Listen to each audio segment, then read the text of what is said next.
Hello বন্ধুরা, welcome in our channel coding language টিউটরে।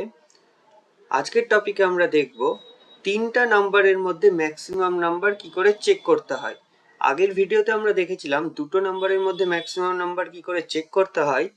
আজকে আমরা দেখব তিনটা নাম্বারের মধ্যে কি করে চেক করতে হয়। চলো তাহলে সময় নষ্ট না করে শুরু করা যাক। প্রথমে তাহলে আমাদের লিখতে হবে একটা হেডার ফাইল, যার নাম হবে has_include_stdio.h। নেক্সট মেইন ফাংশন অর্থাৎ ইন্ট মেইন। নেক্সট আমরা কি করব, তিনটা ভেরিয়েবল বানাবো এ বি অ্যান্ড সি নামক তিনটা ইনপুটের জন্য। দিয়ে আমরা লিখব enter three numbers.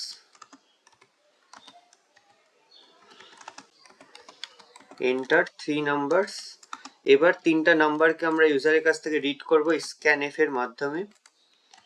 %d %d %d comma $a comma $b comma $c। এবার আমরা কন্ডিশন চেক করব। তাহলে প্রথমে আমাদের কি কন্ডিশন চেক করতে হবে, যে এ যদি বি এর থেকে এবং এ যদি সি এর থেকে বড় হয় তাহলে এ প্রিন্ট করে যাবে। তাহলে আমরা কন্ডিশন লিখি এ গ্রেটার দেন ইকুয়াল যদি বি হয়, কারণ বি এর সমানও হতে পারে এ অথবা বড়ও হতে পারে। তাহলে এ গ্রেটার দেন ইকুয়াল যদি বি হয় এবং এ গ্রেটার দেন ইকুয়াল সি হয়, এ সি এর থেকে বড়ও হতে পারে অথবা ইকুয়ালও হতে পারে, তাহলে এ কে প্রিন্ট করে দেব the maximum number is equal to %d, a। Next আমরা কি কন্ডিশন চেক করব এলস ইফে, যে এ কে তো আমরা প্রথমে চেক করেই নিলাম, এ যদি বি অ্যান্ড সি এর থেকে বড় হয় তাহলে এ প্রিন্ট করে যাবে। এবার তাহলে আমরা B greater than equal C করি, বি যদি সি এর থেকে বড় হয়। নেক্সট কন্ডিশন চেক করছি আমরা, বি যদি সি এর থেকে বড় হয় তাহলে বি প্রিন্ট করে যাবে, কারণ এ তো যদি ছোট হয় তাহলে তো কন্ডিশন চেক হবেই না, এ বড় হলেই প্রিন্ট করে যাবে। তাহলে সেকেন্ড কন্ডিশনে আমাদের এ দেওয়ার কোনো প্রয়োজন নাই, শুধু B greater than equal C check করলেই হয়ে যাবে। দ্য ম্যাক্সিমাম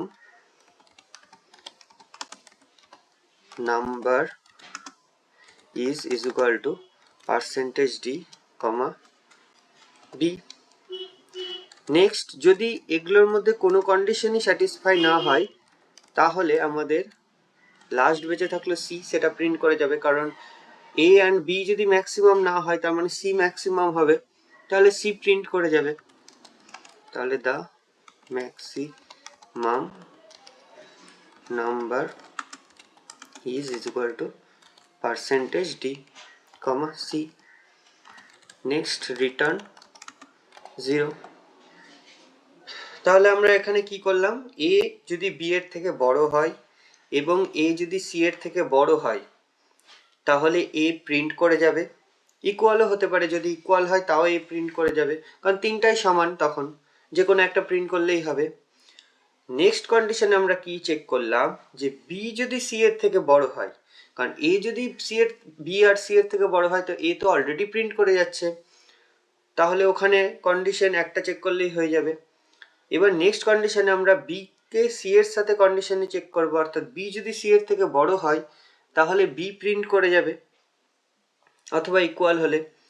আর যদি এ আর বি এর মধ্যে কোনোটাই বড় না হয়, তার মানে এটা শিওর যে সি বড়, তাহলে লাস্টে এসে সি প্রিন্ট করে যাবে। চলো তাহলে কোডটা রান করা যাক।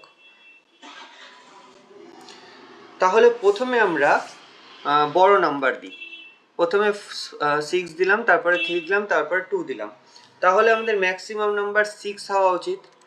দেখো দেখিয়েছে দ্য ম্যাক্সিমাম নাম্বার ইজ 6। এবার আমরা চেক করি মিডিলের নাম্বারটা বড় রেখে। প্রথমে 6 দিলাম, তারপরে 7 দিলাম, তারপরে একটা সামথিং 4 দিয়ে দিলাম, তাহলে 7 প্রিন্ট করা উচিত। দেখো দ্য ম্যাক্সিমাম নাম্বার ইজ 7 দেখিয়েছে, সেকেন্ড কন্ডিশনটা চেক হয়েছে এখানে। নেক্সট তাহলে লাস্ট নাম্বারটা আমরা বড় দিয়ে চেক করি, প্রথমে 3 4 তারপরে 8 দিলাম, তাহলে কি এখানে কি হবে, যে প্রথমে কন্ডিশন চেক হলো 3 greater than 4 greater than 8, fail করে গেল কন্ডিশন। পরের কন্ডিশন চেক হলো 4 কি গ্রেটার দ্যান 8, না, ওটাও ফেল করে গেল। তাহলে লাস্টে এসে কন্ডিশন চেক হবে, মানে এলস পার্টে এসে ডাইরেক্ট প্রিন্ট করে যাবে, কারণ সি তখন বড় হয়ে যাচ্ছে, কারণ 3 আর 4 কোনোটাই 8-এর থেকে বড় না, তাহলে 8 প্রিন্ট করবে। দেখো দেখিয়েছে দ্য ম্যাক্সিমাম নাম্বার ইজ 8। তাহলে আজকে আমরা কি দেখলাম, তিনটা নাম্বারের মধ্যে কি করে ম্যাক্সিমাম নাম্বার ফাইন্ড আউট করতে হয়। Thank you.